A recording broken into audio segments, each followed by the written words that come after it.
Good morning guys. कैसे हैं सब लोग? बढ़िया। चलिए, होमवर्क दिया था मैंने आपको। क्वेश्चन नंबर 3 हुआ? नहीं आया होगा पक्का? नहीं, कुछ तो डाउट होगा।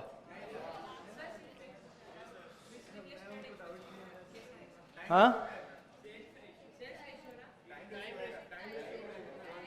कौन सा? मैंने सुना ही नहीं, क्या बोल रहे हो?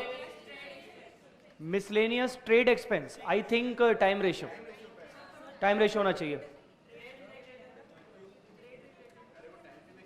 भाई। मिसलेनियस ट्रेड एक्सपेंस का मतलब ये नहीं हो गया कि वो ट्रेडिंग का ऐसा कुछ स्पेसिफिक नहीं बता रहा है, तो अपन उसको स्पेसिफिकली तो सेल्स रेशियो में नहीं कर सकते। मिसलेनियस बोल दिया उसने, तो बेसिकली वो मतलब आपका टाइम रेशियो ज्यादा होना चाहिए उस पर।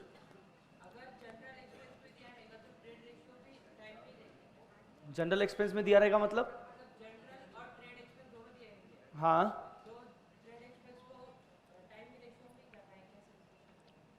सी, अगर उन्होंने ऐसा कुछ दिया है कि trade expenses are direct in nature, मतलब डायरेक्ट एक्सपेंसेस नेचर के हैं, तो अपन उसको सेल्स रेशियो में करेंगे, राइट? पर जनरली क्या होता है कि मिसलेनियस ट्रेड एक्सपेंस लिखने से हम उसको जनरली इनडायरेक्ट एक्सपेंस में डालते हैं, ठीक है ना? अगर वो P&L के इनडायरेक्ट एक्सपेंस में डाला हुआ है तो अपन उसको टाइम रेशियो में डालेंगे जनरली।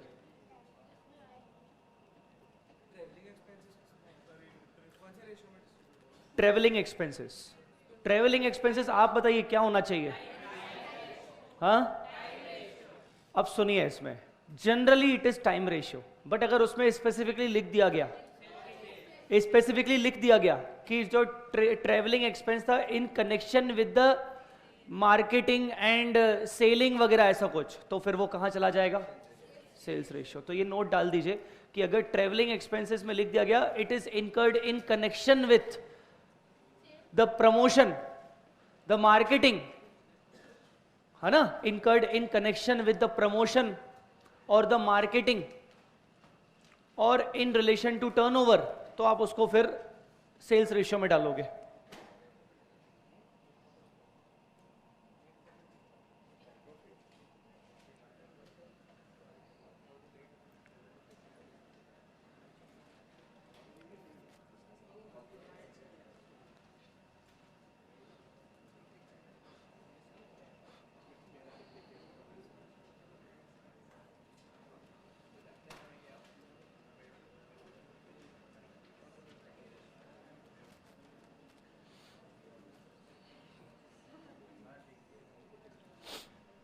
ठीक है, तो question number 3, interest paid to vendor.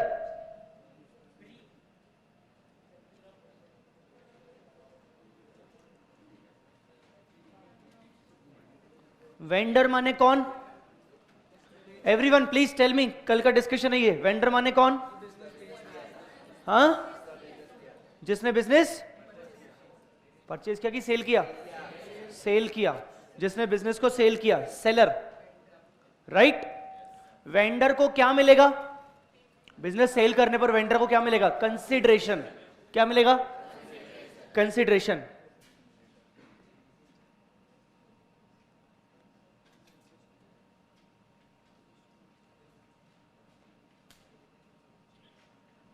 Vendor को कंसिडरेशन मिलना चाहिए। कौन वेंडर को कंसिडरेशन पे करेगा? यस। जो जो लिख रहा हूं वो लिखते जाइए।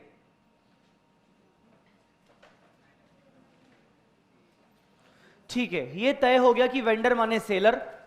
वेंडर को कंसिडरेशन मिलेगा, किसके द्वारा मिलेगा? कंपनी के द्वारा मिलेगा। अंडरस्टूड और नॉट? ये कंसिडरेशन कब मिलना चाहिए मुझे बताइए? जिस दिन बिजनेस सेल हुआ।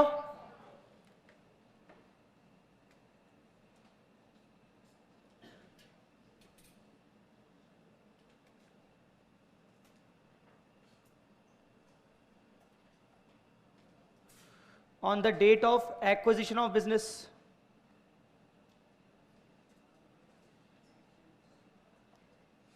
बाय कंपनी, जिस दिन कंपनी ने बिजनेस एक्वायर किया उस दिन वेंडर को क्या मिलना चाहिए? Consideration, right?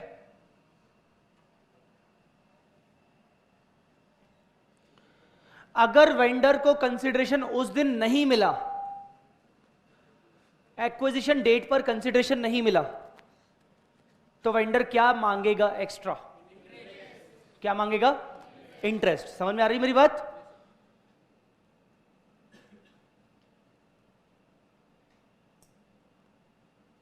If consideration is not paid on the acquisition date, then vendor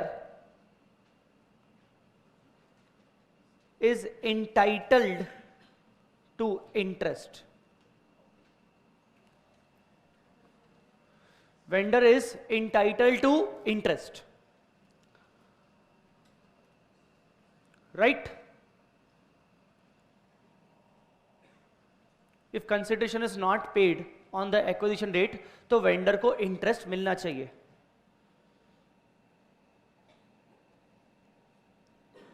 interest कितने पीरियड का मिलना चाहिए? कब से कब तक का मिलना चाहिए? डेट ऑफ एक्विजिशन से डेट ऑफ पेमेंट तक। डेट ऑफ एक्विजिशन से interest must be payable from acquisition date to actual payment date. Interest payable होना चाहिए एक्चुअल डेट, एक्विजिशन डेट से एक्चुअल पेमेंट डेट तक। गाइस अंडरस्टूड और not? मान लीजिए एक्चुअल एक्विजिशन डेट थी 1 अप्रैल, मेरी बात को सुनिएगा साथ में लिखते लिखते। एक्विजिशन डेट है 1 अप्रैल और पेमेंट डेट है 1 सितंबर, मतलब 31 अगस्त। कितने महीने हुए? 5 महीने। मान लीजिए इनकॉर्पोरेशन डेट है 1 जुलाई। इनकॉर्पोरेशन डेट बीच में आ रही है। इनकॉर्पोरेशन डेट क्या है? 1 जुलाई। तो सबसे पहले तो बताओ प्री एक्विजिशन पीरियड कितना है? हाँ, acquisition date 1 April, payment date 31 अगस्त, बट कंपनी इनकॉर्पोरेट हुई थी 1 जुलाई को। प्री एक्विजिशन पीरियड तो 3 मंथ्स का हुआ कि नहीं? जबकि इंटरेस्ट कितने महीने का पे किया है? तो 5 में से 3 महीने का क्या होगा? प्री। बाकी 2 महीने का क्या होगा? Post.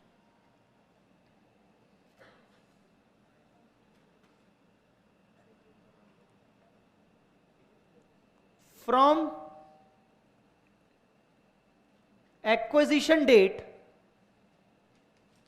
to incorporation date, from acquisition date to incorporation date,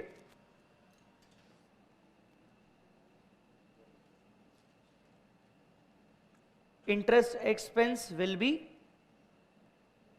pre.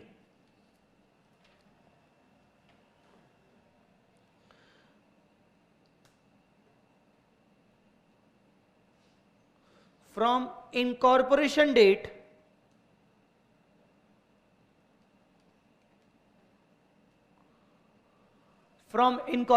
date to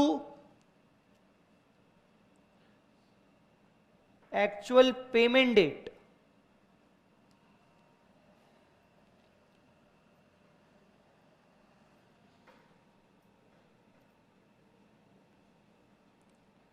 interest expense will be post.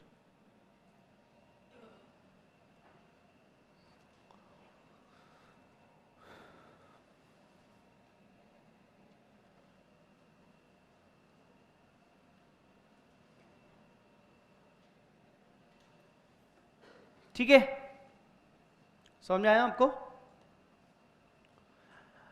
अगर इंटरेस्ट पे किया है वेंडर को और उसमें बताया नहीं गया है कि एक्चुअल पेमेंट डेट क्या है, एक्चुअल पेमेंट डेट मतलब 31 अगस्त वाली, अगर इंटरेस्ट पे किया गया है और बताया नहीं गया है, मेरे को सुन रहे हो कि नहीं, अगर बताया नहीं गया है कि एक्चुअल पेमेंट डेट क्या है तो क्या मानूं? पूरा प्री। क्या मानेंगे? Last point. If actual payment date of interest is not mentioned, then assume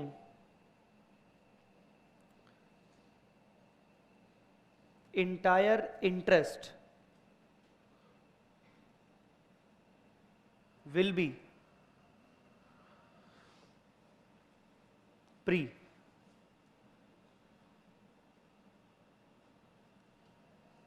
पूरा का पूरा प्री। समझ आया?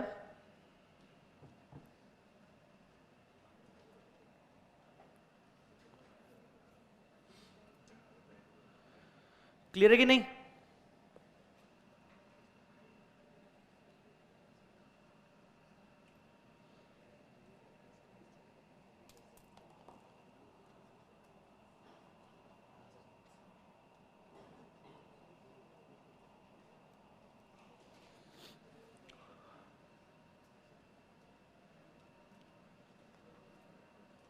Okay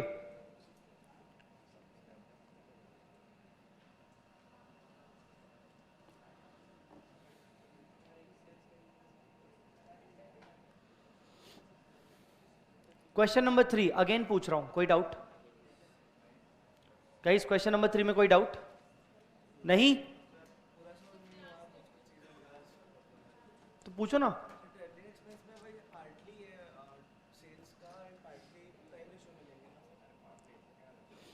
travelling expenses includes 4800 towards sales promotion, तो 4800 को सेल्स प्रमोशन के लिए सेल्स रेशियो में बांट देंगे, बाकी माइनस करके जितना बचेगा उसको टाइम रेशियो में बांट देंगे। ट्रेवलिंग एक्सपेंस कितना है? कहाँ है कहाँ है कहाँ है? अच्छा 16,800, 16,800 के दो हिस्से होंगे, जल्दी बोलो। 4,800 और 12,000। 4,800 को किस रेशियो में बांटोगे? सेल्स रेशियो में। और 12,000 को किस रेशियो में बांटोगे? टाइम रेशियो में। ठीक है, इसमें क्या आ जाएगा? Pre post. इसमें क्या आ जाएगा? Pre post. दोनों प्री को ऐड करके लिख देंगे, दोनों पोस्ट को ऐड करके लिख देंगे। ऐसे ही किया होगा मुझे लगता है सबने। हाँ अलग अलग दिखाए, ठीक है कोई दिक्कत नहीं है, अलग अलग दिखा दो। ठीक है यस ठीक है। अच्छा मैं पॉइंट फिर पढ़ ही देता हूं एक एक करके। Total sales for the year which amounted to 1920 euros evenly up to the date of 39, thereafter they recorded an increase of 2/3। 2/3 वाला क्वेश्चन हमने कल किया था एग्जाम्पल, क्या किया था कि नहीं किया था? आपने वैसे ही कुछ किया होगा ना, x x x और x plus 2/3 x।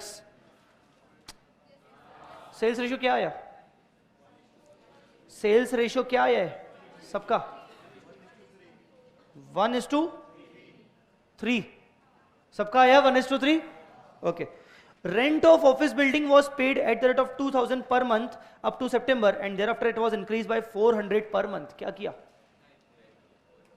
It was increase by 400 per month. क्या किया? रेंट को कैसे डिस्ट्रीब्यूट किया? कैसे प्री और पोस्ट में किया ये पूछ रहा हूं, क्योंकि वो बोल रहा है कि 400 रुपए से इंक्रीज हुआ है सितंबर के बाद। टोटल रेंट कितना है? 26,400। हाँ जी, कैसे बांटा बताओ? 26,400। हाँ 26,400। अच्छा वो इंक्रीज कब से हुआ है? सितंबर से नहीं, देयर आफ्टर, सितंबर अक्टूबर से हुआ है, चेक कर लो, अक्टूबर से हुआ है कि सितंबर से हुआ है? अक्टूबर से हुआ है। कितने रुपए से इंक्रीज हुआ है? 400 रुपए से इंक्रीज हुआ है। तो कितने महीने का इंक्रीज हुआ होगा? 6 महीने का। तो 400 इंटू 6, 400 इंटू 6, 400 6 महीने, कितना हुआ? 2000। अगर मैं 2400 इंक्रीज्ड फिगर माइनस कर दूं यहां से, कितना बचा? 24,000। पहले वो 2000 बता रहा था क्या ऑलरेडी? अच्छा दिया ही है, ठीक है, मुझे लगा शायद ये 2000 पर मंथ दिया नहीं है। फिर ठीक है, 2000 पर मंथ दिया है तो मतलब अच्छा अपना प्री पीरियड कितना है? ऊपर कहीं लिखा है क्या? 1 अप्रैल वगैरह, ठीक है लिखा हुआ है। अप्रैल में जून जुलाई, तो कितना हुआ? 8000। मैं ये सोच रहा था कि अगर सोचो अगर ये 2000 नहीं दिया होता तो कैसे करते? अगर ये 2000 नहीं दिया होता तो कैसे करते? 2000 नहीं दिया और thereafter it was increase by 400, ऐसा होता तो क्या करते? तो अपन नहीं एक्स वगैरह करने की जरूरत नहीं थी, आप सिंपली क्या करते? आप टोटल रेंट ले रहे हो, कितना है टोटल रेंट? 26,400। भाई इंक्रीज कब से हुआ है? अक्टूबर से हुआ है ना। अक्टूबर से लेकर मार्च तक का कितना है? 2400 रुपए। आपने ये अक्टूबर टू मार्च हटा दिया 2400 रुपए, तो जो 24,000 है वो पूरे इवनली हर महीने का सेम होगा, बाकी हर महीने का सेम होगा, तो डिवाइडेड बाय 12, तो पर मंथ कितना आ गया? 2000। समझ में बता रही कि नहीं? अगर 2000 पर मंथ नहीं दिया होता तो, समझ में आई बात कि नहीं? क्लियर? यहां पे तो अभी सिंपली दिया हुआ है 2000 पर मंथ, 2000 इंटू 4 कर दिया, 8000 आपका वैसा हो गया और बाकी का पूरा आपने वहां डाल दिया, ठीक है? ये point done, done. Travelling expense done. Depreciation include 600 for assets acquired in post acquisition period. क्या किया आपने इसका? टोटल डेप्रिसिएशन कितना है? 9600। कैसे किया आपने? 600 को तो पूरा पोस्ट में डाल दिया, बचा 9000 उसको टाइम रेशियो में कर दिया, यही किया कि नहीं? 9600 में से 600 अपने माइनस कर दिया, पोस्ट में डाल दिया, बचा कितना? 9000। 9000 को क्या किया? टाइम रेशियो में डिवाइड कर दिया। Purchase consideration was discharge by company on 30th September by issuing equity shares of 10 each। एक सेकेंड ऊपर आते हैं, इंटरेस्ट का है? कहीं है क्या interest? Interest paid to vendor, interest paid to vendor, क्या किया इसका इंटरेस्ट का? क्या किया इंटरेस्ट? अच्छा इंटरेस्ट कब से कब तक का होगा? अभी हमने बात की थी, अभी इंटरेस्ट की अपन ने। इंटरेस्ट कब से कब तक का होगा? एक्विजिशन डेट से परचेज, एक्विजिशन डेट से पेमेंट डेट तक। एक्विजिशन डेट से पेमेंट डेट दिया हुआ है क्या? यही तो हमने पढ़ा अभी थोड़ी देर पहले। पेमेंट डेट दिया है क्या? 30th। तो इंटरेस्ट कितने महीने का हुआ? अप्रैल से लेकर सितंबर, आजकल कितने महीने होते हैं? बोलो ना, 6 महीने होते हैं। प्री पीरियड कितना है? तो क्या किया? 4:2 होगा ना, 4:1 नहीं। अच्छा ठीक है, 2:1 या 4:2। अप्रैल, मई, जून, जुलाई, नहीं अगस्त नहीं, हाँ मैं महीना नहीं सिखा रहा हूं। अप्रैल, मई, जून, जुलाई तक आपने क्या किया? Pre period. और अगस्त और सितंबर का आपने क्या किया? Post period. तो 4200 को आपने 2:1 में डिवाइड कर दिया। अरे कर दिया कि नहीं किया ऐसा?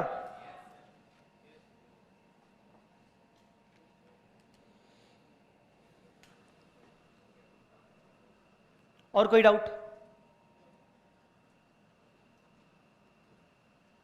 और कोई डाउट? पक्का?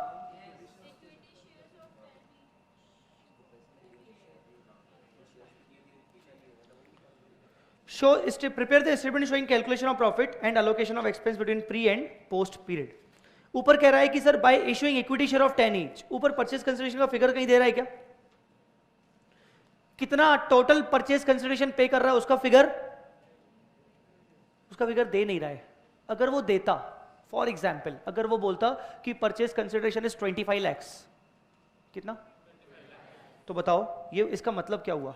Bye issuing equity shares of 10 each, 25 lakh रुपए मुझे देने हैं, पर मैं कैश की जगह पे शेयर दूंगा। एक शेयर कितने का होगा? 10 रुपए का। टोटल मुझे 25 लाख रुपए के शेयर देने हैं, तो कितने नंबर्स ऑफ शेयर होंगे? 2,50,000। अब ऐसा कुछ पूछ ही नहीं रहा है कि आप बताओ हमें शेयर्स कितने देने हैं, क्योंकि वो परचेज कंसिडरेशन ही नहीं दे रहा है, तो इस पॉइंट का कोई रेलेवेंस नहीं है। आई बात समझ में कि नहीं? समझ आया? क्लियर? क्या आगे बढ़ सकते हैं? पक्का आगे बढ़ सकते हैं कि नहीं? कुछ एक दो अच्छे क्वेश्चंस हैं अपने पास जो आज करने हैं, तो आगे बढ़े अपन? पक्का? ठीक है, आइए बेटा।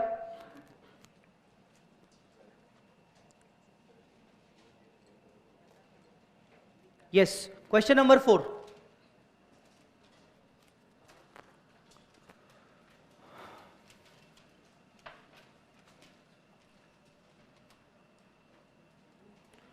क्वेश्चन नंबर 4,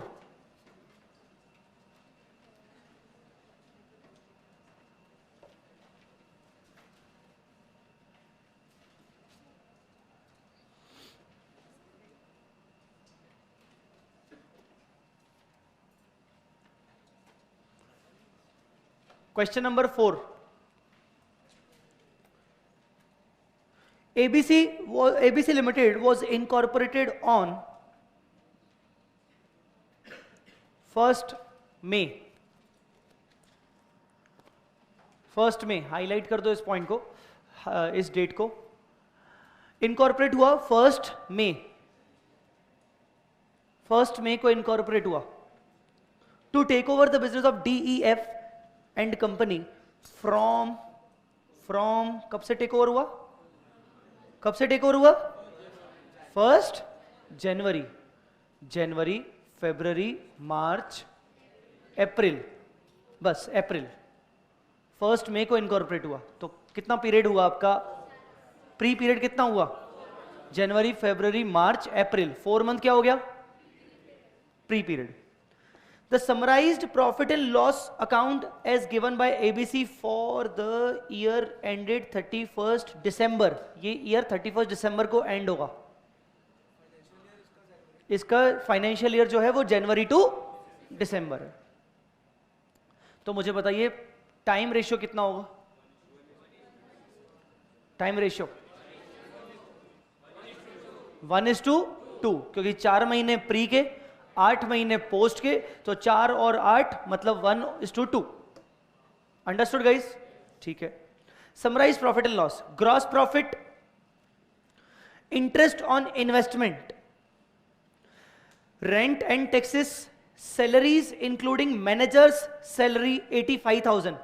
टोटल सैलरी 331 है, उसमें मैनेजर की सैलरी 85,000 है, बाकी इंप्लॉइज की होगी। 85 पोस्ट होगा क्यों? मतलब मैनेजर क्या हमेशा कंपनी में होता है क्या? मैनेजर मतलब प्रोपराइटर में नहीं हो सकता? थोड़ा सा आराम से, पेशेंस, हैव सम पेशेंस, जल्दबाजी नहीं। मैनेजर जरूरी नहीं कि, मैनेजिंग डायरेक्टर नहीं बोला है, एमडी नहीं बोला है। एमडी बोला होता तो क्या करते? पोस्ट मानते। मैनेजर बोला है, तो इट इज नॉट लाइक कि मैनेजर, कंपनी वाला ही मैनेजर की बात कर रहा है। नीचे चल के पढ़ेंगे अपन, नीचे देखते हैं कि क्या बात कर रहा है। अभी फिलहाल हैव सम पेशेंस। मैं ये नहीं कह रहा हूं कि टाइम में होगा, ये नहीं कह रहा हूं कि पोस्ट में ही जाएगा। Have some patience. Carriage outward, carriage outward, carriage outward, sales. Yes, sales. क्यों सेल्स? सर आउटवर्ड है तो ऑब्वियसली सेल के ऊपर हुआ होगा ना? हाँ, ठीक है। प्रिंटिंग एंड स्टेशनरी, हाँ, टाइम रेशियो, ठीक है। Interest on debenture, time ratio, post. क्यों? सर डिवेंचर हमेशा कंपनी में होते हैं, ठीक है। Sales commission, sales ratio. Bad debt related to sales, साफ साफ लिख दिया गया, हाँ, sales ratio. Underwriting commission, time ratio, pre pre pre pre post क्यों? अंडरराइटिंग, अंडरराइटिंग कब होती है? शेयर्स की होती है। शेयर्स कौन इशू करता है? कंपनी। प्रोपराइटर इशू करता ही नहीं है, तो शेयर किसने इशू किए होंगे? कंपनी ने। ये प्योर किसका खर्चा? कंपनी का खर्चा। आई बात समझ में कि नहीं? तो कौन सा होगा ये? Post. Preliminary expenses post. Audit fees cheque करना पड़ेगा, रुक जाओ, चेक करना पड़ेगा। ऑडिट दो टाइप के होते हैं, ऑडिट दो टाइप के होते हैं, कंपनी ऑडिट और टैक्स ऑडिट। तो रुक जाओ। Loss on sale of investment check करना पड़ेगा, रुक जाओ। So loss on sale of investment और interest on investment, let's see क्या बात कर रहा है आगे वो। Net profit, prepare statement showing allocation of expenses. Statement बनाना है allocation of expenses and calculation of pre incorporation and post incorporation profit after considering the following information. GP ratio was constant through out the year. Sir इसका मतलब GP ratio was constant through out the year का मतलब sir? Through out the year, through out the year का मतलब पूरे साल भर GP ratio constant था। इसका मतलब हर महीने 20% का सेल, 20% प्रॉफिट होता है। हर महीने 20%, मैं 20% एग्जाम्पल ले रहा हूं, 20%, 20%, 20%, 20%, मतलब पूरे साल भर में आपका जीपी क्या था? 20%। आई मेरी बात समझ में कि नहीं? ओवरऑल साल भर में मेरी बात समझ में आ रही कि नहीं? अरे बोलो ना। हाँ, ये वाला पॉइंट पे आ जाओ, इसको आपको सॉल्व भी करना है। Cell for January and October, सिर्फ जनवरी और अक्टूबर की सेल, सिर्फ जनवरी एंड अक्टूबर लिखा है, जनवरी टू अक्टूबर नहीं लिखा है, जनवरी से अक्टूबर तक नहीं लिखा है, जनवरी एंड अक्टूबर लिखा है। 2 महीने क्या थी? वर 1.5 गुना, 1.5 times the average monthly salary sales. जो नॉर्मल सेल होती है, जनवरी और अक्टूबर की सेल कितनी है? उसका 1.5, 1.5 गुना है। वाइल द सेल फॉर दिसंबर, और जो दिसंबर मंथ की सेल है वो डबल है एवरेज मंथली सेल से। करके बताओ।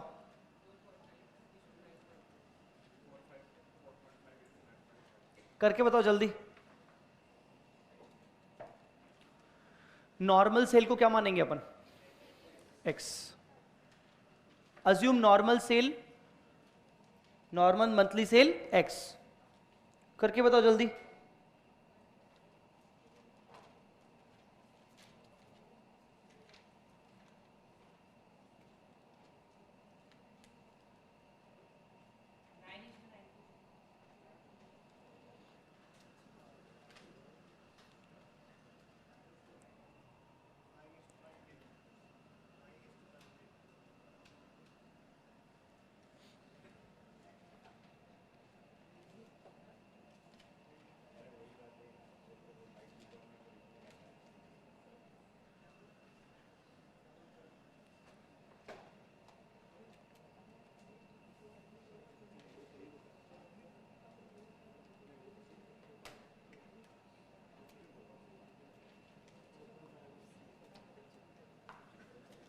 हाँ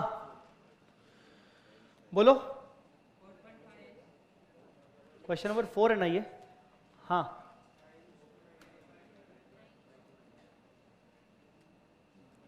सेल्स रेशियो कैसे निकाला? जनवरी 1.5x, फरवरी, मार्च, अप्रैल, ये तो आपका प्री पीरियड हो गया। हाँ, मई, जून, जुलाई, अगस्त, सितंबर बोल रहा था कि अक्टूबर बोल रहा था वो 1.5 गुना? अच्छा, तो मई, जून, जुलाई, अगस्त, सितंबर, अक्टूबर 1.5,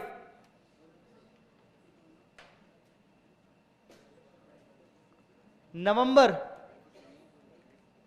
दिसंबर, यही होगा। कितना हो रहा है? 4.5x, 9.5x, x से x काटो, 4.5 और 9.5। अगर इसको फ्रैक्शन से हटाना है तो क्या करो? डबल कर दो, डबल कर दो, इसको इंटू 2 कर दो। इसमें भी इंटू 2 कर दो, इसमें भी इंटू 2 कर दो, क्या हो जाएगा 9 और 19, तो रेशियो क्या हो जाएगा 9:19। ठीक है, 9:19। क्लियर है यहां तक?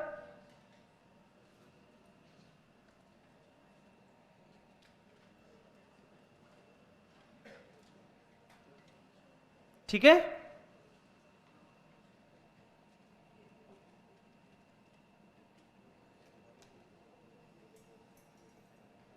bad debts are shown after ये बहुत मस्त पॉइंट है, मुझे बताइए, अच्छे से पढ़िए इस पॉइंट को। Bad debts are shown after adjusting a recovery of 7,000 of bad debts for the sale made in July 2010। हमारा करंट फाइनेंशियल ईयर है 2011।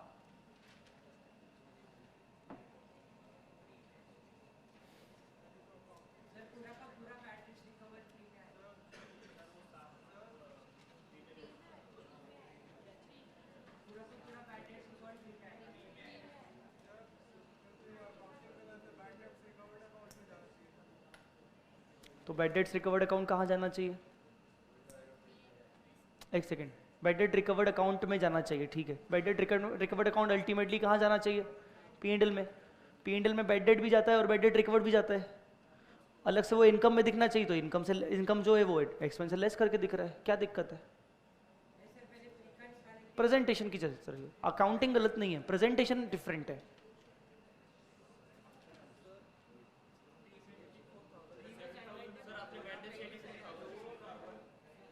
अच्छा, आपने बैड डेट कितने दिख रहे हैं?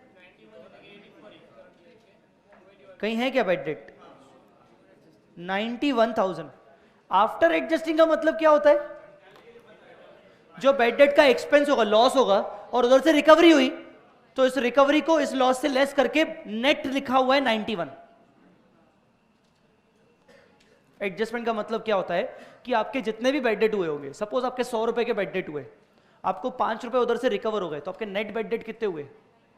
95। तो ये फिगर इस टाइप का लिखा हुआ है कि ये नेट है। समझ में आया कि नहीं?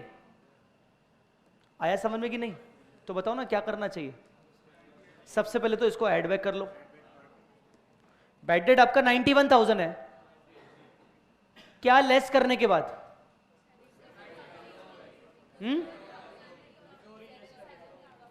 रिकवरी लेस करने के बाद तो क्या होना चाहिए?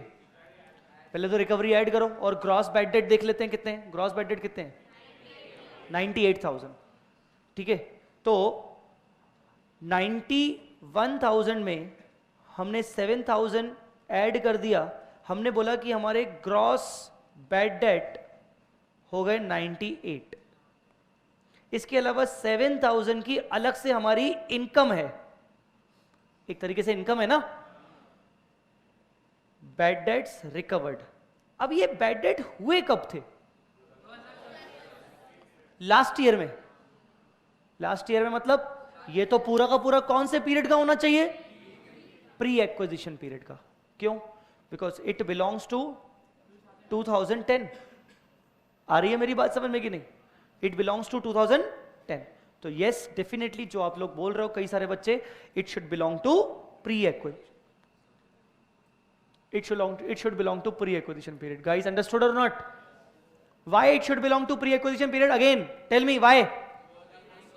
सर 2010 में जो सेल की थी, मतलब लास्ट ईयर में जो सेल की थी, उस सेल का बैड डेट माना था उस टाइम पे, अभी रिकवर हुआ है, तो ये तो पिछले साल का है। आया समझ में कि नहीं? तो इसीलिए इसको क्या मानेंगे अपन? पूरा का पूरा प्री। क्या मानेंगे? प्री। और ये इनकम है कि एक्सपेंस है? रिकवरी हुई है तो क्या होगा? इनकम। प्री की इनकम, प्री की इनकम, राइट। 98 का क्या करोगे? 7 को तो आपने प्री की इनकम बोल दिया, 98 के लॉस, बैड डेट लॉस को करंट ईयर को क्या करोगे? 9:19 सेल रेशियो। अंडरस्टूड और नॉट? हाँ, अपन अभी नोट डाउन करेंगे सारे पॉइंट्स, ठीक है ना, बट अभी पहले समझ रहे हैं अपन पॉइंट्स। गाइस अंडरस्टूड और नॉट? यहां तक क्लियर है कि नहीं?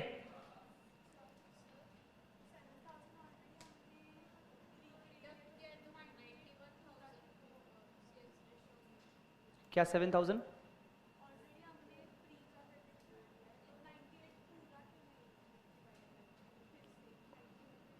तो 98 तो ले रहे। हाँ 91 क्या है? वो 7000 लेस करने के बाद है। मतलब ऐसा कुछ है कायदे से, यहां पर मैं यहां ऐसा लिखना चाहिए मुझे, बैड डेट रिकवरी 7000, और मैं इधर लिख सकता हूं 98 ऐसा। पढ़ो ना इस पॉइंट का मतलब। बैड डेट्स आर शोन, जो बैड डेट दिख रहे हैं after adjusting a recovery of 7। Adjusting a recovery of 7 मतलब 7000 माइनस करने के बाद दिखाए जा रहे हैं। तो कायदे से बैड डेट है कितने आपके? करंट ईयर के बैड डेट कितने हैं? 98। लास्ट ईयर का कोई बैड डेट था जो इस बार रिकवर हुआ है? लास्ट ईयर का बैड डेट था जो करंट ईयर में रिकवर हुआ है, तो ठीक है उसको अलग से, वही वो बात कर रहे थे एक्चुअली सर प्रेजेंटेशन गलत दिखाया गया। तो मैं कह रहा हूं कि प्रेजेंटेशन डिफरेंट दिखाया गया कि कायदे से दिखना कैसा चाहिए था, बैड डेट रिकवरी 7000 अलग से दिखना चाहिए था, और यहां 98 दिखना चाहिए था। मेरी बात समझ में आ रही कि नहीं? तो भी तो नेट प्रॉफिट वही आएगा ना 390। अब समझ में आया कि नहीं? तो मैं क्या कर रहा हूं, मैं 7000 को पूरा का पूरा क्या मान रहा हूं? प्री, और मैं 98 को बाकी का डिवाइड कर रहा हूं दो हिस्सों में। समझ आया? अंडरस्टूड और not? Tell me guys, clear हुआ? पक्का?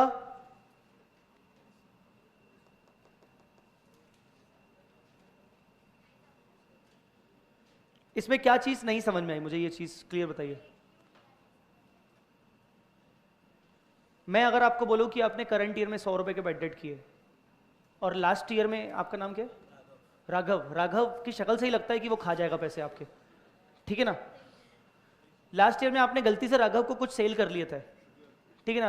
राघव ने आपको वादा किया कि ठीक है मैं आपको पे कर दूंगा। लास्ट ईयर में, ये लास्ट ईयर की बात चल रही है, राघव ने आपको पे नहीं किया।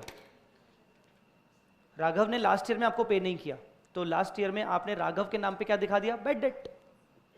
हाँ, करंट ईयर में उसकी आत्मा जाग गई, उसने बोला कि नहीं नहीं यार सही नहीं है, मुझे पे करना चाहिए, तो उसने आपको करंट ईयर में पेमेंट कर दिया। करंट ईयर में उसने आपको पेमेंट कर दिया, ठीक है?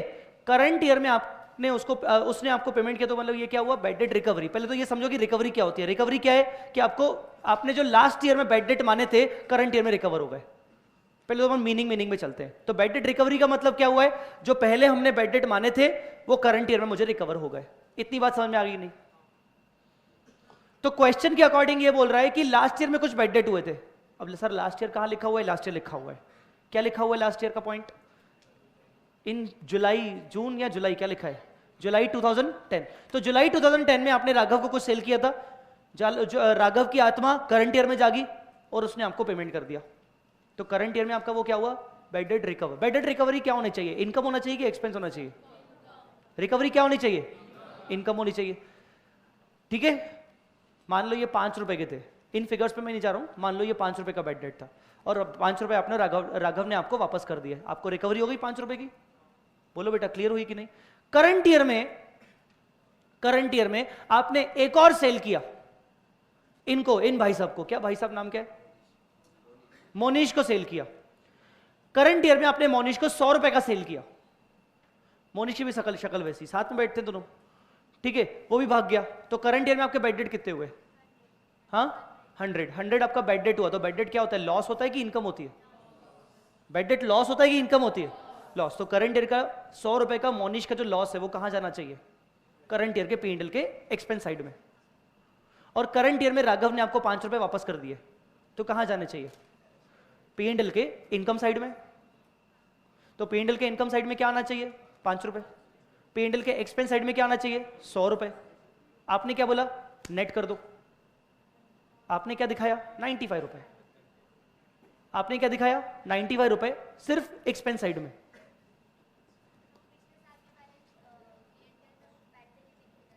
पिछले साल के P&L में बैड डेट दिखाया था आपने, करंट ईयर में आपने उसको इनकम दिखा दिया। तो क्या हुआ आपका 95 रुपीज आपका क्या दिख रहा है P&L में। मैं अभी नहीं, अभी मैं समझाऊं, पहले कंप्लीट कर लूं। अब आपको समझ में आ गया, बट मैं फिर भी कंप्लीट कर दूं। 95 रुपीज आपके क्या दिख रहा है, नेट दिख रहा है करंट ईयर में। कौन से साइड में, कौन से साइड में, एक्सपेंस साइड में, मतलब डेबिट साइड में। मैं डेबिट साइड इसलिए नहीं बोल रहा हूं क्योंकि कुछ लोग डेबिट क्रेडिट हो सकता है नहीं समझ रहे हो, तो मैं एक्सपेंस साइड बोल रहा हूं। एक्सपेंस साइड में कितना दिख रहा है 95। मेरी बात समझ में आ रही कि नहीं, 95 दिख रहा है आपका। पर ये क्या 95 एक व्यक्ति का है कि दो अलग अलग व्यक्ति का है, दो अलग अलग व्यक्ति का है। उसमें 100 रुपए किसका है, मोनिश का है, और 5 रुपए किसका है, राघव का है। अब राघव का जो 5 रुपए वो करंट ईयर का है क्या, एक्चुअली ये बैटेड कब हुआ था, लास्ट ईयर। और कंपनी का इनकॉर्पोरेशन कब हुआ है, कंपनी का इनकॉर्पोरेशन कब हुआ है, करंट ईयर में। तो ये 5 रुपए किस पीरियड का हुआ, पुराना, मतलब प्री। तो आपने क्या किया, आपने सबसे पहले 95 को कन्वर्ट किया। प्लीज गाइस, आपने 95 को कन्वर्ट किया 100 रुपए अलग और 5 रुपए अलग करके। आपने बोला मैं 95 नहीं दिखाऊंगा, मैं दो अलग अलग चीजें दिखाऊंगा। क्या दो अलग अलग चीजें दिखाओगे, दो अलग अलग चीजें क्या दिखाओगे, एक्सपेंस अलग दिखाऊंगा, इनकम अलग दिखाऊंगा। तो आपने ठीक है अलग अलग दिखा दो। तो एक्सपेंस आपने अलग कितना दिखाया 100 रुपए, इनकम अलग कितना दिखाया 5 रुपए। अब दोनों को अलग अलग ट्रीट कर दो। 100 रुपए का एक्सपेंस है, क्या करते हैं बैड डेट को, क्या करते हैं किस रेशियो में बांटते हैं बेटा, सेल्स रेशियो में। तो आपने 100 रुपए को सेल्स रेशियो में बांट दिया। 5 रुपए आपने बोला यार ये तो वो ही चोर है, वो पिछले साल वाला चोर, तो लास्ट ईयर का ही है। तो लास्ट ईयर का है तो इसको किस पीरियड में डालना चाहिए, प्री में। मतलब आई थिंक इस पॉइंट में ऐसे कोई पॉइंट, टेक्निकल पॉइंट नहीं है जो मुझे लगता है कि इसमें नहीं समझ में आना चाहिए। सिर्फ उन्हें एड बैक कर रहे हैं। टेल मी गाइस, क्लियर हुआ कि नहीं। मतलब मैं सिर्फ एड बैक कर रहा हूं और बाकी को बस मैं बांट रहा हूं। इतना क्लियर हुआ कि नहीं हुआ। ओ भाई पक्का, रुमाल वाले भाई साहब।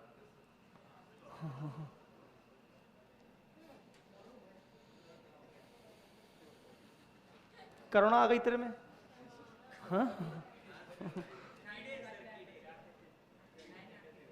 मैनेजर सैलरी आ गया भाई तेरा point. Manager salary, manager salary was increase bye 2000 per month from 1 मई। पूरा पोस्ट, मतलब कि 2000 वाला पोर्शन पोस्ट। पहले जाइए ऊपर मैनेजर की सैलरी निकालिए, पहले जाइए ऊपर मैनेजर की सैलरी निकालिए। अब मुझे बांट के बताओ, मुझे रेशियो में बताओ, मुझे एग्जैक्ट अमाउंट बताओ प्री का और पोस्ट का कितना होगा।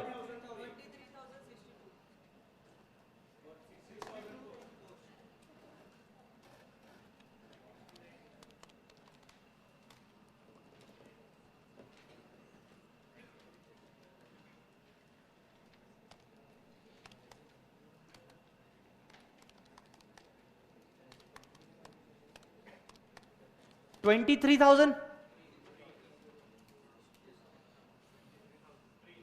प्री। ये वही तरीका है जो मैंने आपको पिछले क्वेश्चन में रेंट वाला तरीका बताया था कि अगर मान लो आपको दिया नहीं हुआ है तो आप कैसे करोगे। बेटा इंक्रीज कब से हो रहा है, हाँ मई से इंक्रीज हो रहा है कि नहीं।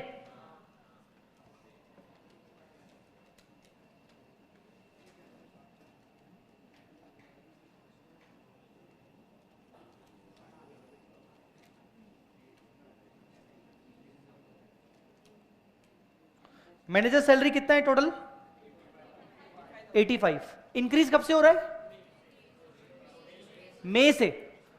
तो मई से लेकर दिसंबर तक कितना महीना होता है, 8 महीना होता है। तो इसमें से अगर मैं इंक्रीज्ड सैलरी हटा दूं 2000 इंटू 8, 16,000 हटा दूं, 69,000 कौन सी वाली सैलरी है, विदाउट इंक्रीज।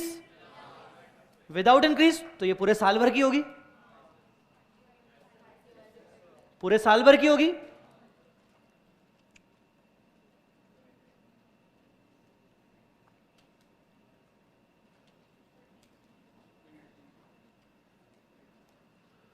तो डिवाइड करेंगे 12 मंथ्स।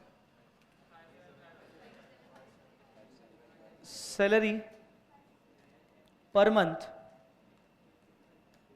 विदाउट इंक्रीज कितना 5 750। हाँ जी, हमारा प्री पीरियड कितना है? कौन से वाले 4 मंथ ये बताइए? जैन, फेब, मार्च, अप्रैल। वैसे भी वो इंक्रीज मई से हुआ है, तो हमारे पूरे 4 महीने विदाउट इंक्रीज का होगा। तो क्या करेंगे? 5750 इंटू 4 कितना हो रहा है? 23,000। 23,000 गाइस, अंडरस्टूड और नॉट? तो पोस्ट कितना होगा सर? पूरा कितना था? 85। 85 था ना? तो 85 में से 23 माइनस करो, कितना बचा? 62,000।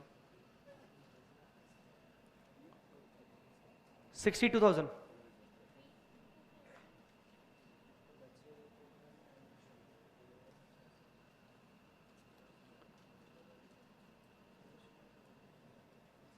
जब से सैलरी इंक्रीज हुआ है वहां से लेकर हमने उसको अलग ही कर दिया, बाकी के पूरे पोर्शन को हमने साल भर का मान लिया।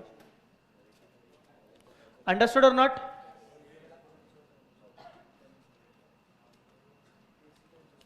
हाँ जी, क्लियर है कि नहीं? पक्का?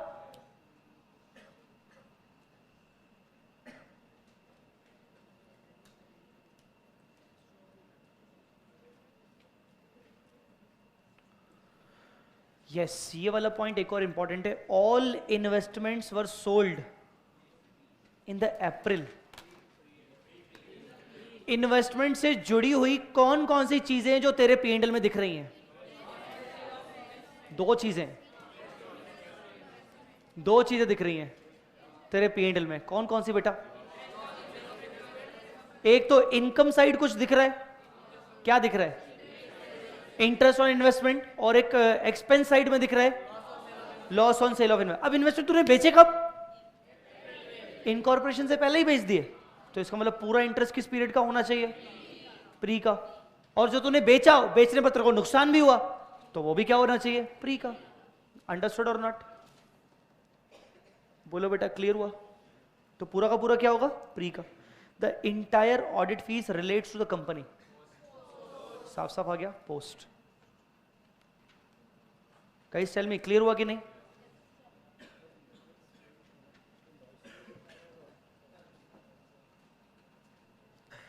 यहां तक क्लियर है कि नहीं?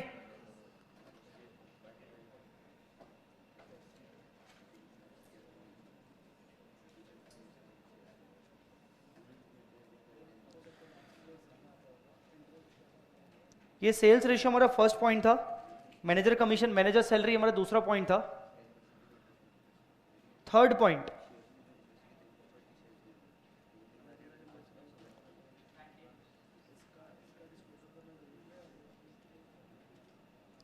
Bad debts.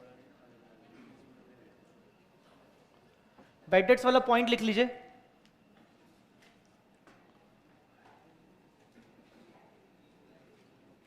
Bad debts shown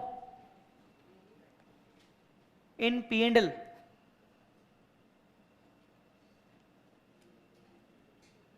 after deducting recovery 91,000। Add back किया रिकवरी, एड बैक किया recovery of bad debts, recovery of bad debts. कौन सी सेल पर रिकवरी हुई है? On sales of July 2010। तो 98 क्या आ गए? Gross bad debts of current year. Current year के ग्रॉस बैड डेट्स आ गए 98,000 के।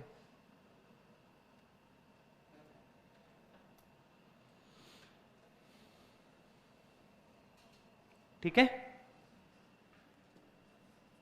इसको बांट दो सेल्स रेशियो में, 9:19,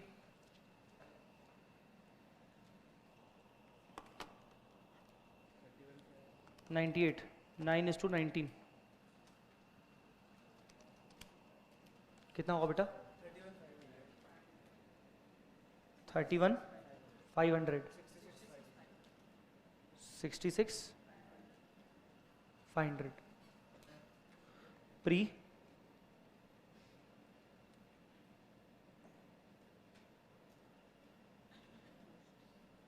पोस्ट। ठीक है सर, 7,000 का क्या करेंगे? 7,000 का क्या करेंगे? Entire pre.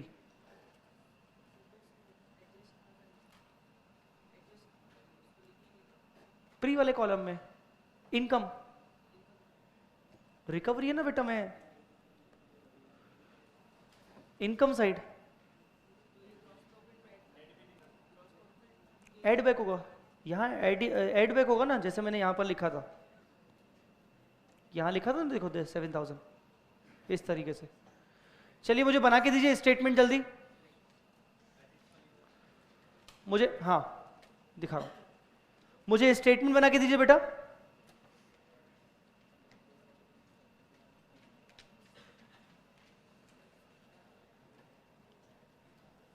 Statement of pre and post incorporation profit.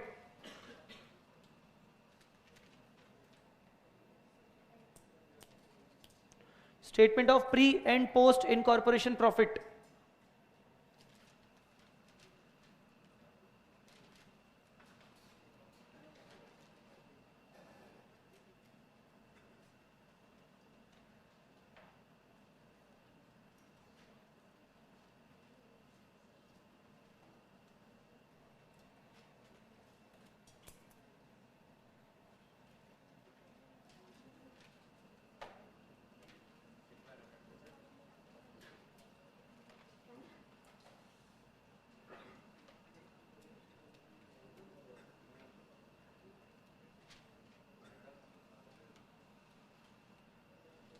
हो गया?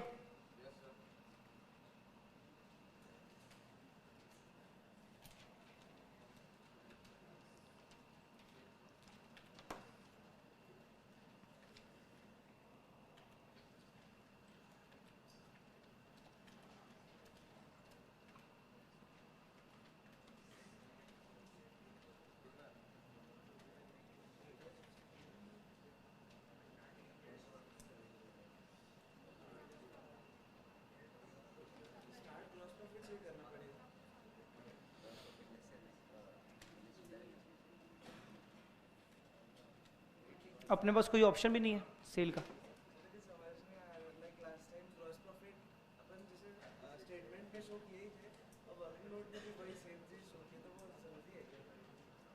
लाइक मैं समझा नहीं कौन से वाले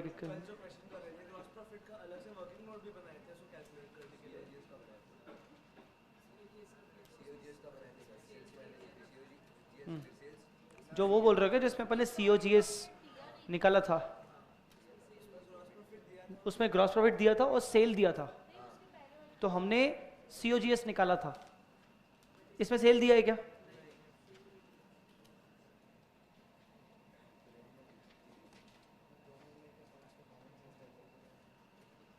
क्या?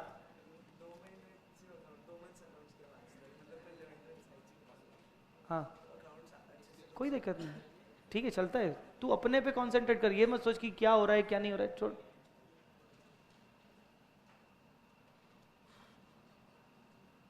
कर लिया?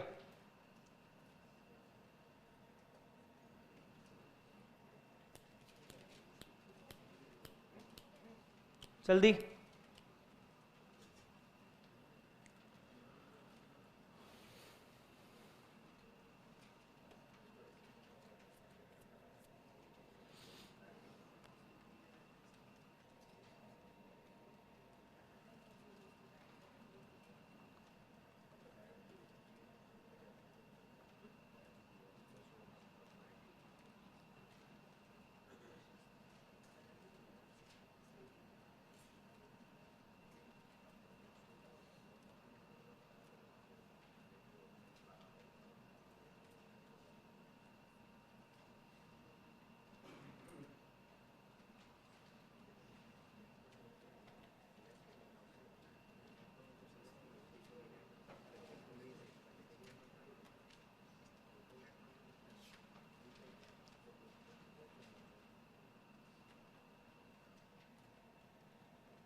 Next,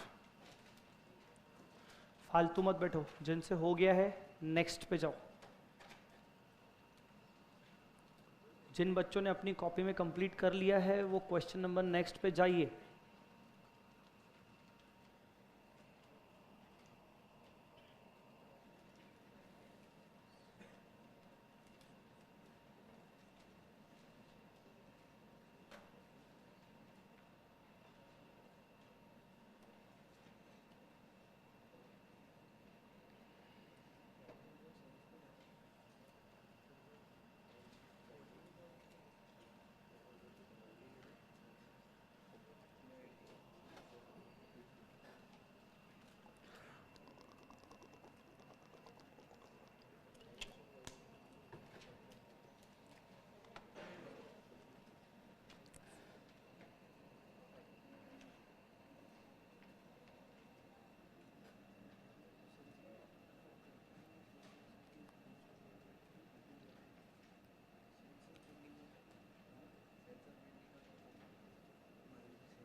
gross profit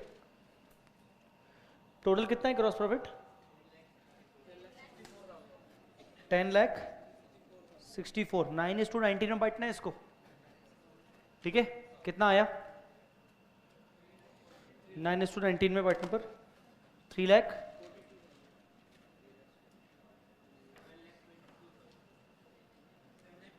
7 lakh. फिर इंटरेस्ट ऑन इन्वेस्टमेंट क्या होगा? ये पूरा प्री कितना था ये इंटरेस्ट? इंटरेस्ट कितना है? 36। फिर बैड डेट्स रिकवरी, ये भी क्या होगा? प्री।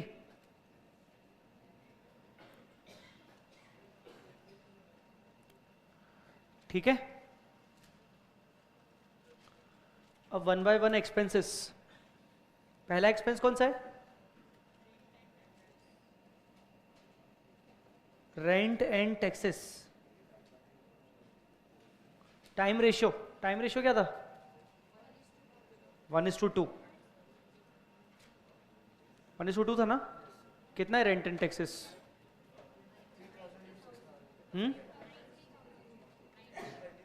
90।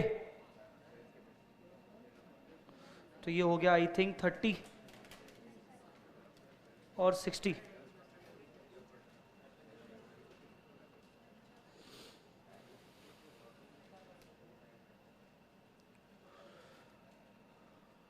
रेंट एंड टैक्सेस के बाद कौन सा है?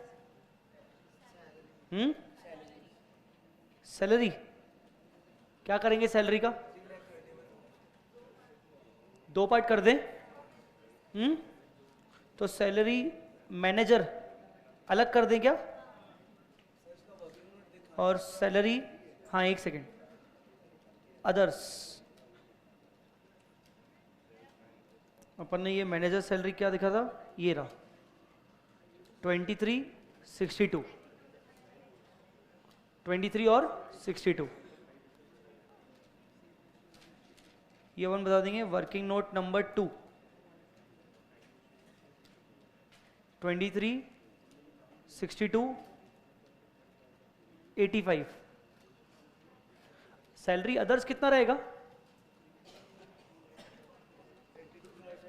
सैलरी अदर्स वो माइनस करने के बाद 2,46,000। टाइम रेशियो कितना कितना? 82, 1,60,000।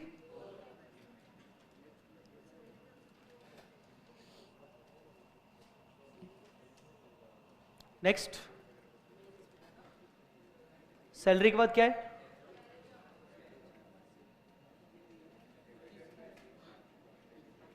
कैरेज आउटवर्ड क्या रहेगा? 9:19। टोटल है क्या?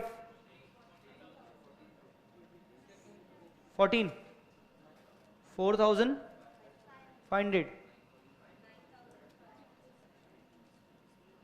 9,500। नेक्स्ट,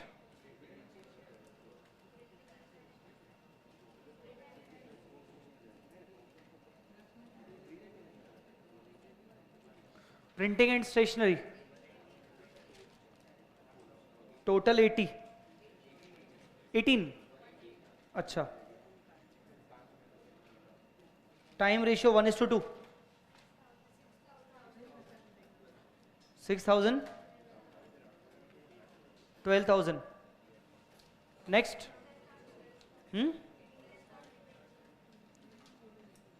इंटरेस्ट ऑन डिबेंचर्स पूरा पोस्ट 20,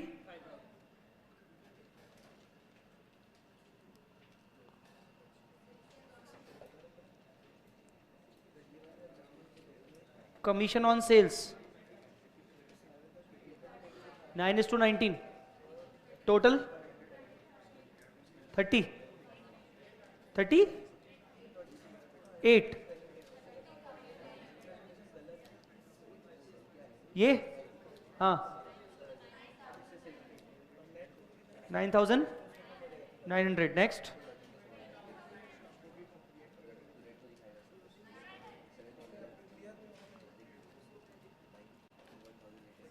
माइनस, हाँ बेड डेट्स। बेड डेट्स अपन ने क्या किया था?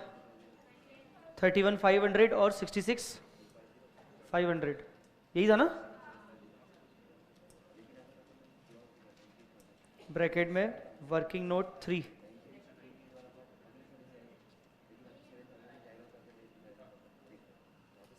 ठीक है। नेक्स्ट,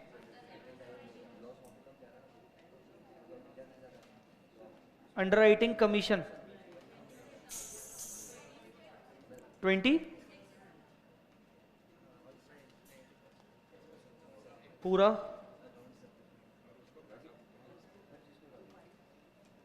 नेक्स्ट, पूरा पोस्ट 20,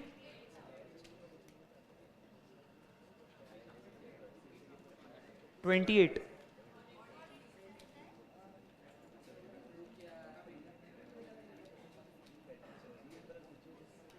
पूरा पोस्ट 40,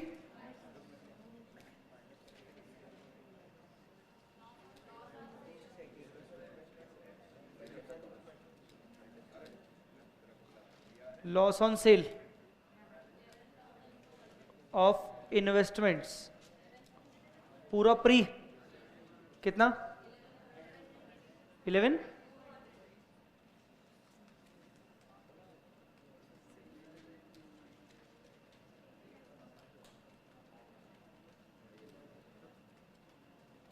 हाँ। और बेडेड से कवर लिख दिया मैंने, बस यही हो गया।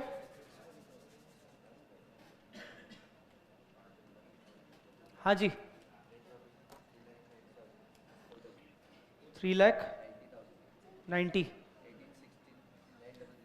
18 6900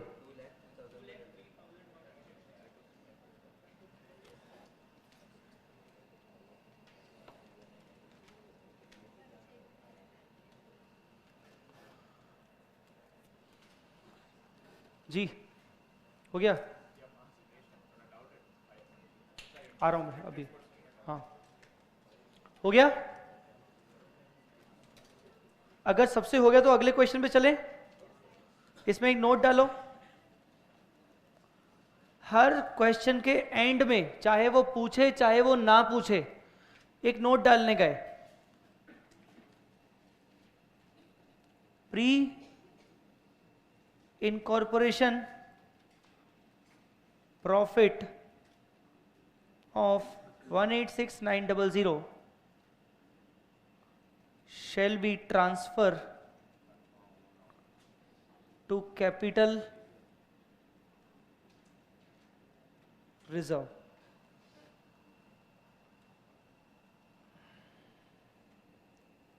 Post incorporation profit of 2,03,100 shall be included as a part of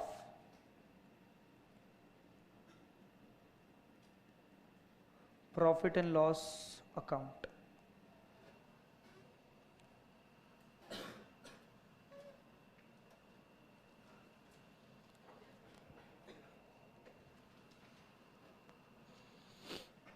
ठीक है, ये इस टाइप के नोट्स आपके हर सॉल्यूशन में होने चाहिए।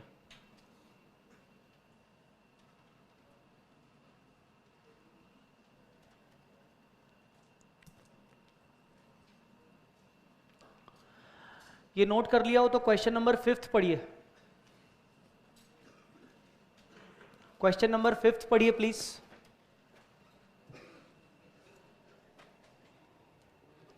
Question number 5।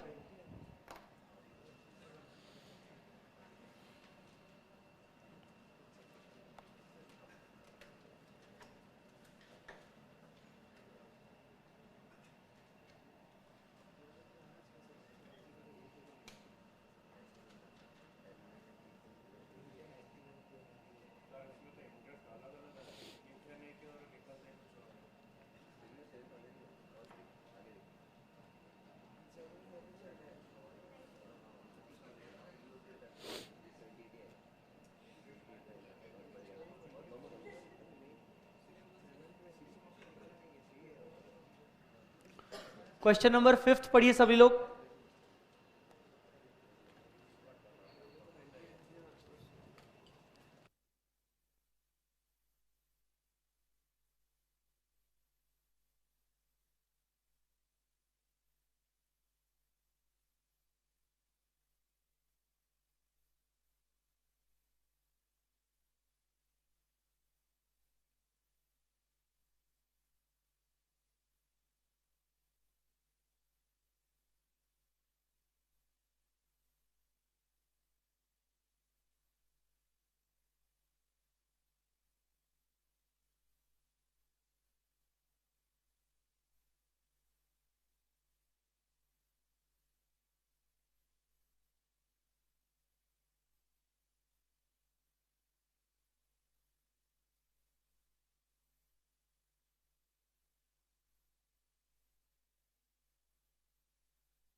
Now tell me one thing, इस क्वेश्चन में सेल रेशियो तो मुझे लगता है बहुत आसान हो गया, बहुत आसान हो गया। उन्होंने शायद सेल रेशियो दे दिया है आपको। कितना होगा सेल रेशियो? 1:2। कैसे?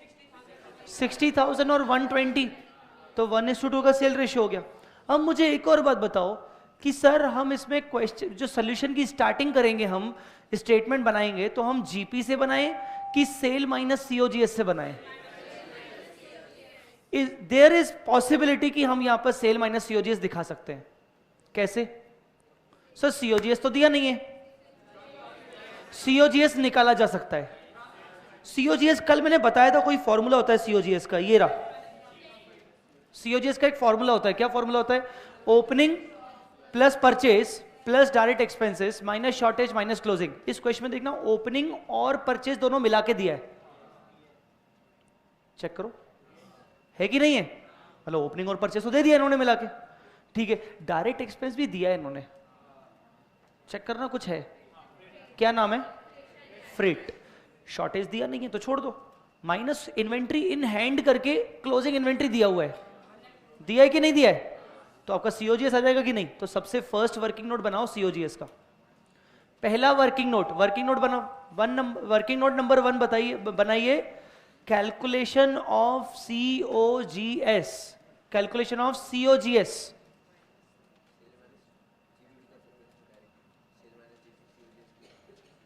तो जीपी तो वैसे हाँ वो भी कर सकते हो, सेल में से जीपी माइनस करके कर सकते हो, बिल्कुल। देखो मैं ये बोलूंगा कि डायरेक्ट और जो दो तरीके ना, मैं तो बोलूंगा आप दोनों ऑल्टरनेटिव लिखो ना अपनी कॉपी में। भाई हम अभी नए नए बच्चे हैं, अभी दोनों चीजें लिखो ना, ठीक है। मैं समझता हूं कि बहुत सारे लोगों को शॉर्टकट समझ में आ गया चीजें क्या है, बट यही सब चीजें आगे चल के काम आती है। जब तक मैं ये फॉर्मूले से नहीं चलोगे तब तक मजा कैसे आएगा? बहुत सारे आने वाले चैप्टर्स में आपको कॉस्टिंग में भी इस फॉर्मूले का उपयोग होता है, तो जब तक ये फॉर्मूले उपयोग में नहीं लाओगे तब तक मजा कैसे आएगा? ठीक है, you know the shortcut, I understand, but please आप अभी नए नए बच्चे हो, अभी आपके लिए नई नई चीजें हैं, तो अभी से ही शॉर्टकट्स मत अप्लाई करो।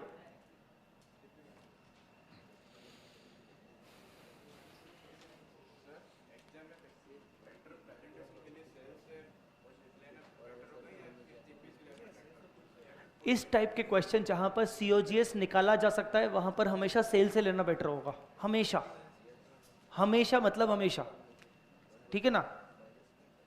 ऐसे क्वेश्चंस जहां पर सेल के फिगर दिए हों, सीओजीएस निकाला जा सकता है, ऐसे क्वेश्चन सॉल्व करने का सबसे बेहतर तरीका सेल से लेना ही बेटर होगा, ग्रॉस प्रॉफिट से लेना बेटर नहीं होगा। एक आध नंबर कट सकता है, एक आध नंबर डिडक्ट हो सकता है। तो वर्किंग नोट नंबर 1 बन गया, बनाओ जल्दी बनाओ।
वर्किंग नोट नंबर 1 हो गया। सीओजीएस कितना है? 1,20,000। आपके सोल्यूशन की शुरुआत कहां से होगी? सेल माइनस सीओजीएस, ठीक है। सेल दिया हुआ है अलग अलग, सीओजीएस को किस रेशियो में बांटोगे? 1:2। बोलो बेटा, क्लियर? अब आपने ये जो क्वेश्चन पढ़ा है इसमें मुझे बताओ इनकॉर्पोरेशन डेट क्या है? जो जो डेट्स पूछ रहा हूं मुझे बताइए, इनकॉर्पोरेशन डेट क्या है?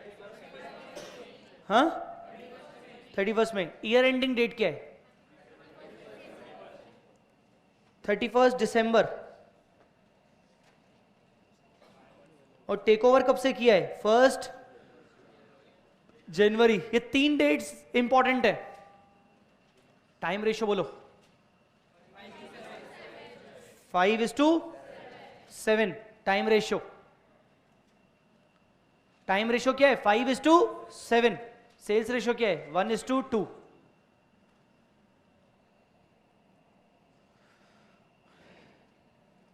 Inder and Vishnu, working in a partnership, registered a joint stock company under the name of Fellow Travelers Limited on 31st of May to take over their existing business. It was agreed that they would take over the assets of partnership from 1st January 2011 for a sum of rupees 3 lakh, and that until the amount was discharged, they would pay interest on the amount at the rate of 6% per annum.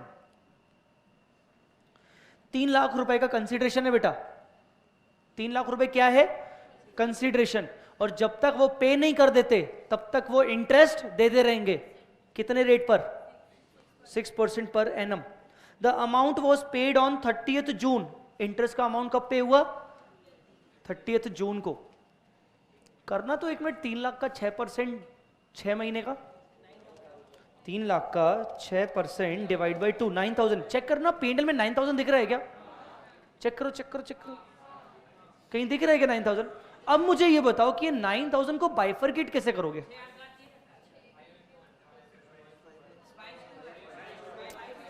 कब से कब तक का ये 6000? Acquisition date से होता है, payment date तक होता है। एक्विजिशन डेट से पेमेंट डेट। एक्विजिशन डेट क्या है? 1 जनवरी। पेमेंट डेट क्या है? 30 जून। तो ये 6 महीने का हुआ। ठीक है, ये 6 महीने का हुआ। 6 महीने में से प्री पीरियड कितने हैं? 5 है प्री पीरियड। तो 5:1 हो जाएगा। तो करना 5:1। 7500 और 1500। बैटरी बैटरी थोड़ा ऊपर नीचे कर।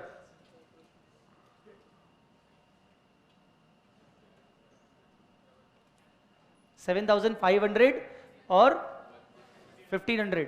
अरे बोलो रे। To discharge the purchase consideration, company issued 20,000 equity shares of rupees 10 each at a premium of 1 rupee per share. कितने शेयर इशू किए? हाँ, 20,000 इक्विटी शेयर इशू किए। Equity share 20,000। Equity share 20,000 issue किए। कितने रुपए के हिसाब से? 10 रुपए और 1 रुपए प्रीमियम, मतलब 11 रुपए। कितना होगा? 2,20,000। 220 में से फेस वैल्यू कितना है? 10 रुपए के हिसाब से 2 लाख। और सिक्योरिटी प्रीमियम कितना है? Remaining balance 20,000। ठीक है, और क्या बोल रहा है? And allotted 7% debentures of face value of 1,50,000 to the vendor.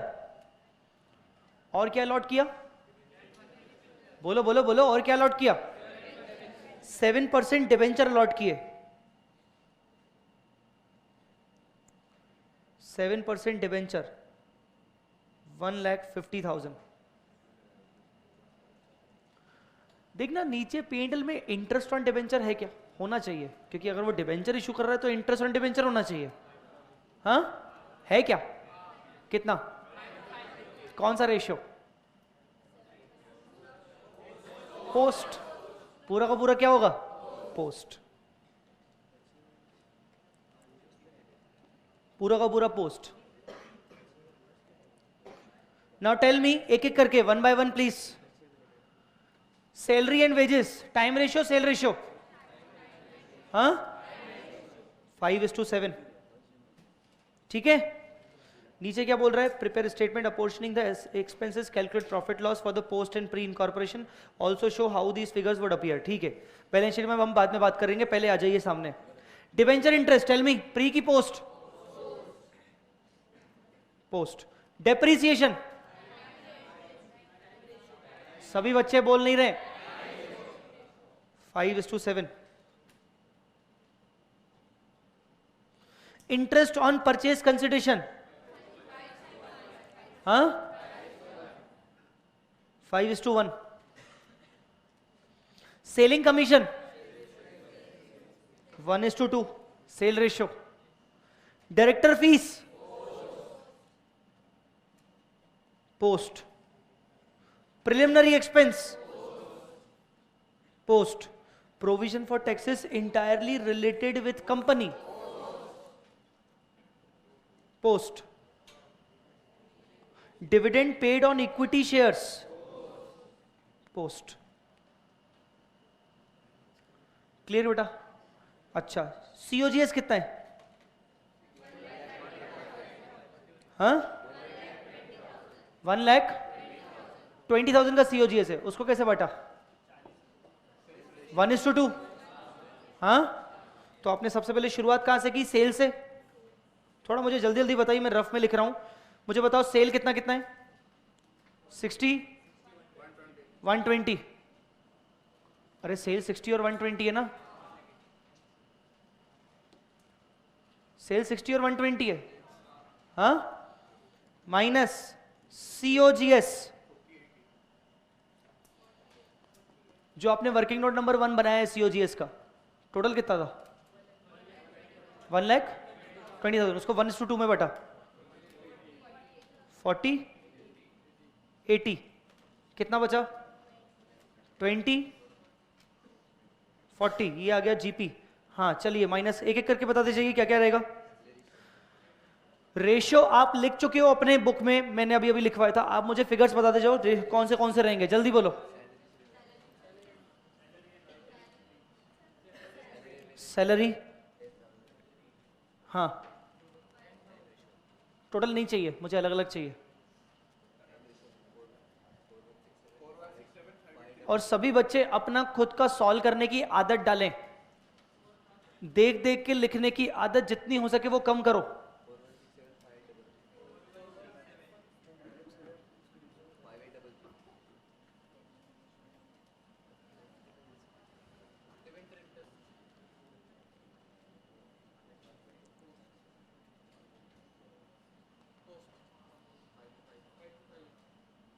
Five to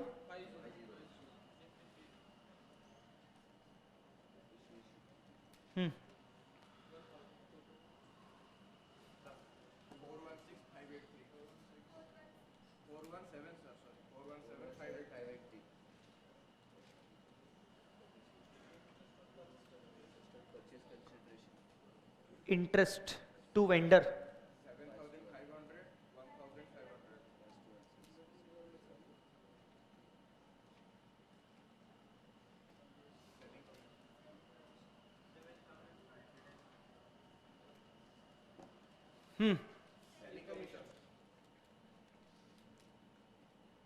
commission 3,000, 6,000.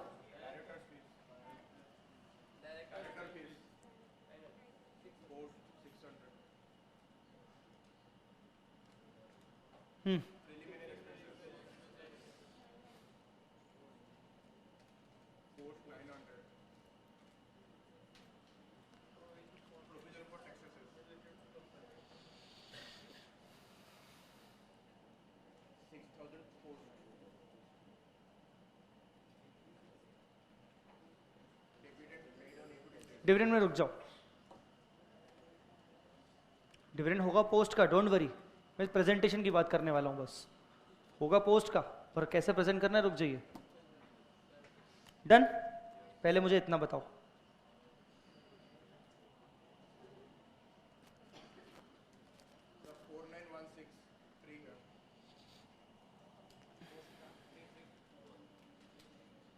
हाँ प्री का कितना बोला?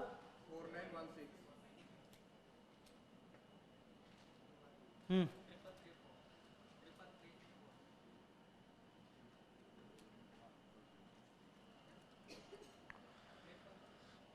अच्छा सॉरी, 3,334 बस. अच्छा ठीक है.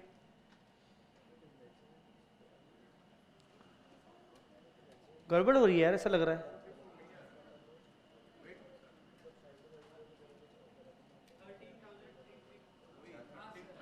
13,334। मैंने वही सोचा 333 का तो ऐसा लग ही नहीं रहा है।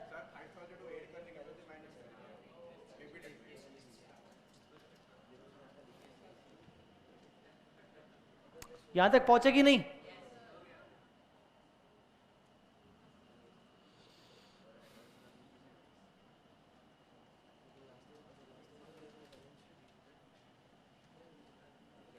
हो गया सर? डिविडेंड छोड़ दिया आपने, रुक जाओ, डिविडेंड के रिस्पेक्ट में कुछ बात करनी है। डिविडेंड क्या होता है सर? डिविडेंड डिविडेंड होता है, कंपनी अपने प्रॉफिट में से डिस्ट्रीब्यूट करती है डिविडेंड को। कुछ याद है? कुछ सालों पहले हमने बातें की थी डिविडेंड की। अरे याद आ रहा है कि नहीं डिविडेंड के regarding? Dividend is a distributable profit. कहां से देते हैं डिविडेंड? फ्री रिजर्व से देते हैं। अरे बोलो, हमने अभी तक दिखाया ये प्रॉफिट्स हैं आपके। ये कहां जाएगा? कैपिटल रिजर्व में। ये कहां जाएगा? P&L अकाउंट का क्रेडिट बैलेंस। ठीक है गाइस, अंडरस्टूड और नॉट? क्वेश्चन में एक और रिक्वायरमेंट पूछ रहा है आपसे वो। हाँ हाँ, सभी लोग पढ़ो ना, तभी तो मालूम पड़ेगा कि वो क्या पूछ रहा है। क्वेश्चन में एक और रिक्वायरमेंट पूछ रहा है आपसे, बैलेंस शीट का प्रेजेंटेशन, कि बैलेंस शीट में ये सब फिगर्स कैसे कैसे दिखेंगे, राइट? बैलेंस शीट में फिगर्स कौन कौन से दिखेंगे? एक तो ये आपका इक्विटी शेयर दिखेगा, डिबेंचर दिखेगा, इक्विटी शेयर में भी security premium, reserves and surplus में दिखेगा। बात समझ में आ रही कि नहीं? तो चलिए आइए बैलेंस शीट का इंपैक्ट देखते हैं, बैलेंस शीट का प्रेजेंटेशन बनाते हैं।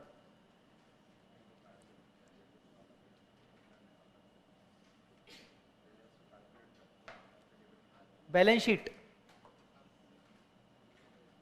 31 दिसंबर है कि मार्च है? कौन सा ईयर एंड है? दिसंबर। ईयर कौन सा है? 11। ठीक है, और ये हम क्या बना रहे हैं? एक्सट्रैक्ट, क्योंकि पूरा बैलेंस शीट तो बना नहीं सकते, उन्होंने पूरा दिया ही नहीं है, तो सिर्फ उसका पोर्शन बना रहे हैं। एक्सट्रैक्ट मतलब उतना पोर्शन, ठीक है, जो टैली नहीं हो सकता। ठीक है, एक्सट्रैक्ट का मतलब होता है पोर्शन, वो जो टैली नहीं हो सकता, जिसमें सिर्फ फिगर्स दिखाने होते हैं। हाँ जी, बैलेंस शीट में हेड क्या आएगा? Equity and liabilities. उसमें पहला क्या होगा?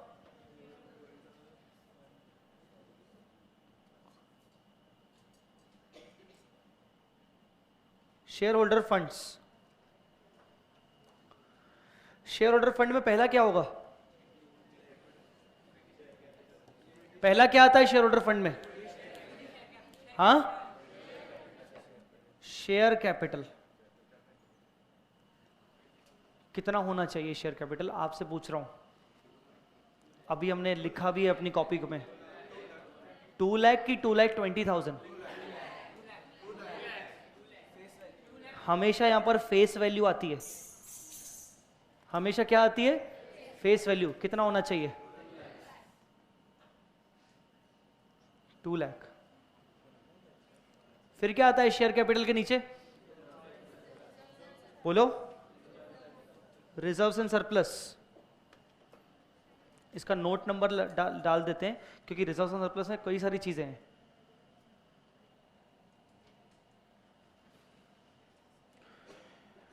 जब तक मैं नोट बनाऊं तब तक आप आइडेंटिफाई कर सकते हो कि क्या क्या चीजें आ सकती हैं। तब तक आप अपना दिमाग लगाइए थोड़ा सा, शुरू से शेयर कैपिटल से लेकर। शेयर कैपिटल में भी कुछ ऐसी चीज है जो शेयर से जुड़ी हुई, कोई ऐसी चीज है जो रिजर्व सरप्लस में जाएगी। Securities premium. और सोचो और क्या क्या नाम से आएंगे। आपके सामने हमने सॉल्व किया है क्वेश्चन। Yes, very good. आपके सामने क्वेश्चन सॉल्व हुआ है। क्या कैपिटल रिजर्व आएगा कि नहीं? और एक और लास्ट चीज क्या आएगी? और उस P&L में से क्या डिस्ट्रीब्यूट किया है? डिविडेंड। समझ में आ रहा है कि नहीं? तो चलो, reserves and surplus note number 1 है, तो नोट नंबर 1 बनाते हैं।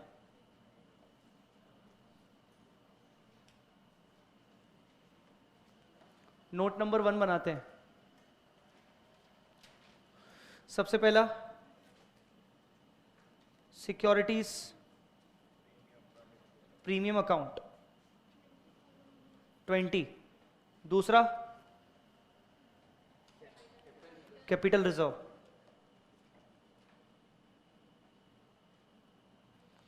कितना था? 4916, ठीक है।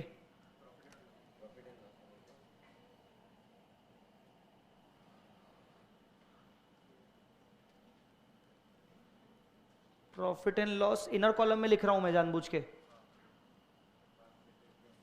1334 माइनस इसमें से क्या दिया? डिविडेंड डिस्ट्रीब्यूटेड 5000, कितना टोटल बताइए बेटा?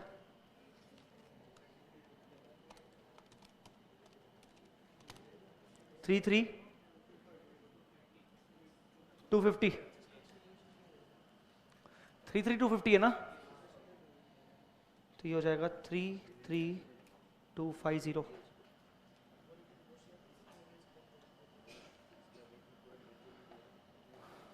ठीक है। एक और चीज आएगी बैलेंस शीट में,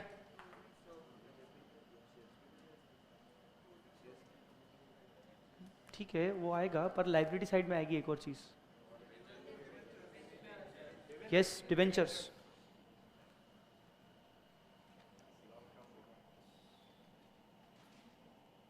नॉन करंट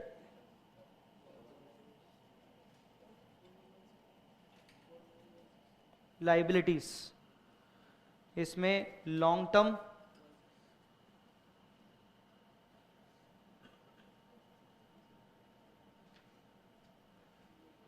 बोरोइंग्स 7% डिबेंचर थे ना कि 8%? क्या था?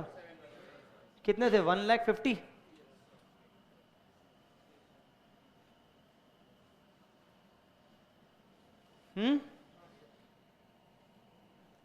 और क्या दिखेगा?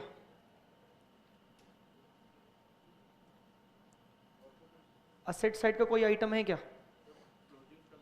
यस, असेट साइड का एक आइटम है जो कि करंट असेट में आएगा, इन्वेंट्री। कितना?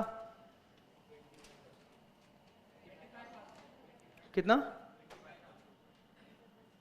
25,000। इन्वेंट्री 25,000, ठीक है।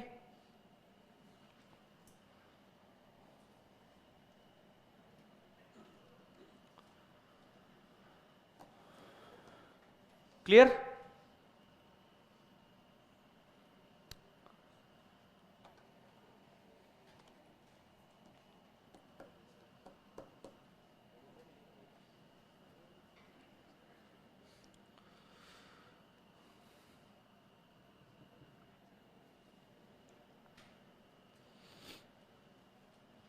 बेटा बुक देना।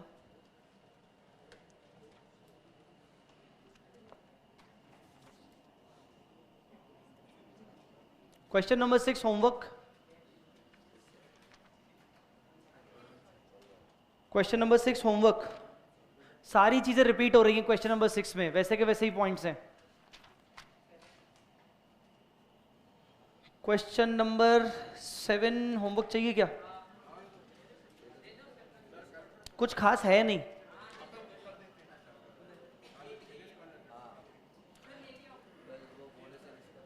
हाँ भाई वही बोल रहा था, वो पूछ रहा था मैं।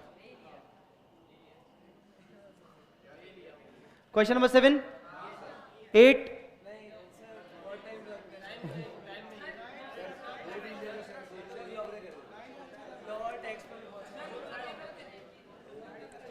क्वेश्चन नंबर 6 और 7 होमवर्क है, ठीक है ना? 6 और 7 होमवर्क है। क्वेश्चन नंबर 6 और 7 करके आपका होमवर्क रहेगा, राइट? यहीं पे कंक्लूड करें सेशन। कल का याद है ना क्या करने का है? एज यू से, जैसा बोलो। नहीं, एज यू विश, मतलब आपको जैसा ठीक लगे। अब इसको फिनिश करना ही है, उसके बाद कर लें तो जैसा आप बोलो। यही करना है क्या? तो कल अपन पहले प्री पोस्ट इनकॉर्पोरेशन फिनिश कर लेते हैं, फिर परसों अपन वो वाले पे जाएंगे, बोनस वाले पे। चलेगा? ठीक है, चलो, thank you so much, bye bye, जय माता दी, अल्लाह हाफ़िज़।